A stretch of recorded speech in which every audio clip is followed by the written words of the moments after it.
June 1995 ay pinanganak ang isang bata sa katauhan ni Cherry May Mancia sa Tampaan, bayan ng Aluginsan sa Cebu City. Isang masiyahin, mabait na anak, mapagmahal na kapatid at masipag mag-aral.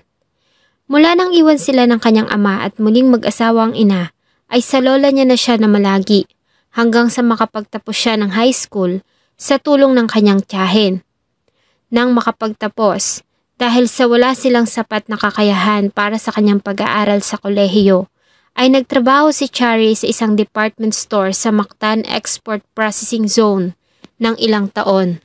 Nang makaipon, ay nag-enroll ito sa Asian College of Technology at kumuha ng kursong accountancy. Pinagsabay ni Cherry May ang pag-aaral at pagtatrabaho.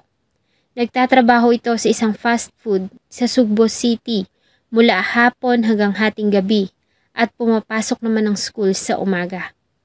Ang kinikita ay siyang pinapangtustos niya sa pag-aaral at ganun din ang gastusin para makapag-aral ang 21 years old niyang kapatid na lalaki sa isang special education sa Pinamungahan at ang 14 years old nilang bunso na nasa grade 6 pa lamang noon. Habang nag-aaral sa Asian College of Technology, ay tumira si Cherry sa kanyang ina sa Lapu-Lapu City. Subalit dahil sa traffic, ay madalas siyang mahuli sa kanyang klase.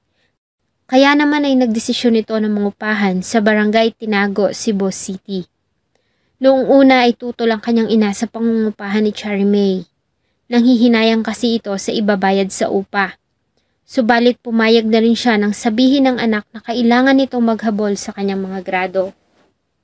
Gustong-gusto ni Cherry na makapagtapos ng pag-aaral, kaya naman sa kabila ng hirap ay patuloy itong humahanap ng paraan para lamang makapag-aral at matulungan ng mga kapatid.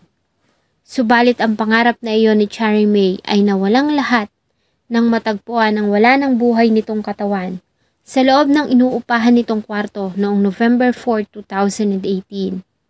Sino ang pumatay kay Cherry May at bakit nito sinapit ang masakit na katapusan? Bago ko po ipagpatuloy ang ating kwento, sa mga bago po sa channel ko at nais sa mga ganitong klase ng kwento ng krimen na nangyayari sa loob at labas ng ating bansa ay maaari pong pakipindot ang ating subscribe button at notification bell para ma-notify kayo pag may mga bago tayong upload na videos. Nang makatanggap ng tawag ang mga pulis at investigador, ay agad nilang tinungo ang lugar kung saan ay nadatnan nila ang wala ng buhay na katawan ng 23 years old na si Cherry May.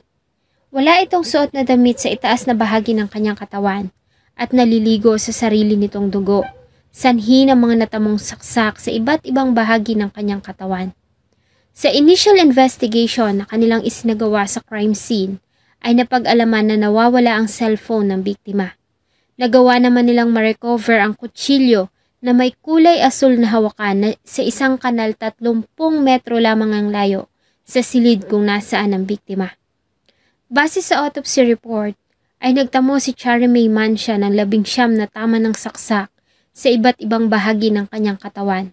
Karamihan dito ay malalalim at nasugatan ang mahahalaga niyang organs na siyang naging dahilan ng kanyang kamatayan. Bagamat walang damit na pang-itaas ay positibo namang kinumpirma ng mga pulis na walang nangyaring panggagahasa. Ayon sa kanilang naging panayam sa isa sa mga testigo, ang boarders na si Stephanie, bandang alas 5 ng madaling araw noong November 4, 2018, ay nakarinig siya ng ingay na nagmumula sa silid ni Cherry May. At narinig niya rin na humihingi si Cherry ng tulong. Nang tumahimik ay nagdesisyon siya na magtungo sa silid nito at kumatok sa pintuan. Subalit walang umiimik mula sa loob. Kaya naman muli na siyang bumalik sa sarili niyang silid. Maya-maya pa ay nakarinig siya ng mga yabag ng paa. Nang kanyang tignan ay nakita niyang lumabas sa silid ni Cherry ang isang lalaki na nakasuot ng pulang t-shirt at itim na jeans. Nakita niya rin na maghugas ito ng dugo ang kamay at itapon ang kutsilyo sa di kalayuan.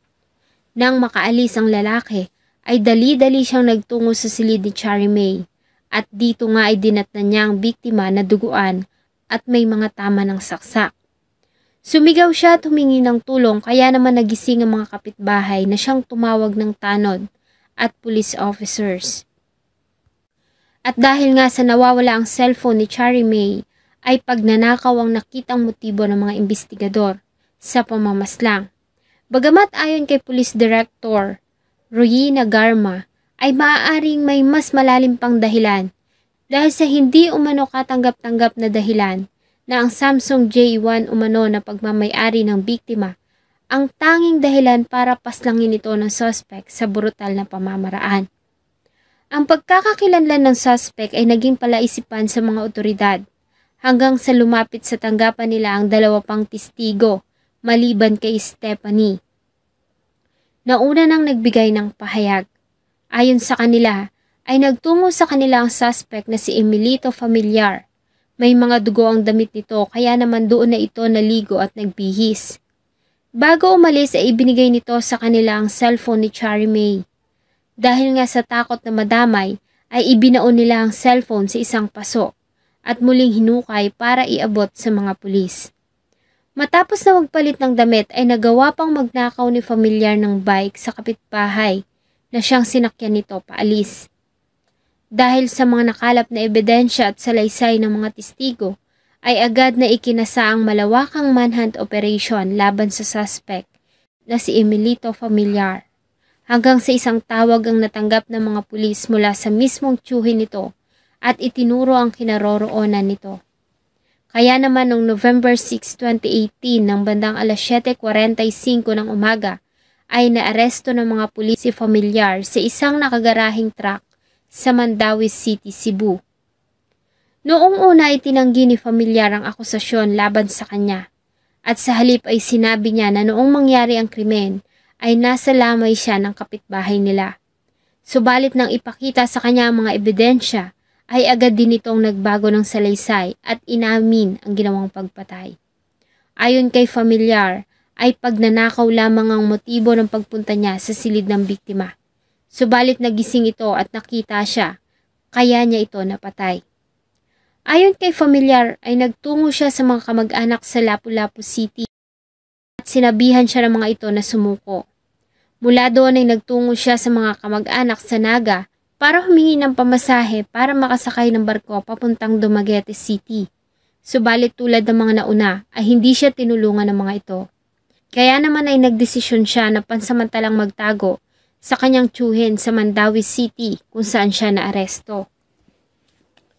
Sa ginawang background check ng mga investigador sa katauhan ng suspect, ay nalaman nila na dati na itong may mga kaso ng pagnanakaw at kalalabas lamang nito ng kulungan noong August 2018, 3 buwan bago ang ginawa nitong pagpatay kay Charlie May Mancia. Ang suspect ay sinampahan ng kasong robbery with homicide na may parusang habang buhay na pagkakabilanggo ayon na rin sa Article 294 ng Revised Penal Code. Ang remains ni Charlie May Mancia ay inuwi sa kanilang bayan sa Aluginsa noong November 5, 2018. Nagpasalamat naman ang pamilya at mga nagmamahal kay Charlie dahil sa naging mabilis na pagkakadakip ng Waterfront Police sa Maysala. Isa na namang agila na malayang lumilipad sa himpapawid at naglalaro sa mga hangin ang pinutulan ng bagwis at buhay. Malayo pa sana ang mararating ng isang masipag na si Charlie May. Ilan pa kayang mga kababaihan at walang kalaban-laban ang magiging biktima ng ganitong klase ng karahasan at pamamaslang. Salamat po sa inyong patuloy na pagtangkilik ng atin pong mga videos. Huwag niyo pong kalimutang mag-iwan ng saloobin at suggestion sa atin pong comment section. Sana po ay samahan niyo po akong muli sa susunod pa nating mga episodes. Thank you so much po and see you in my next video.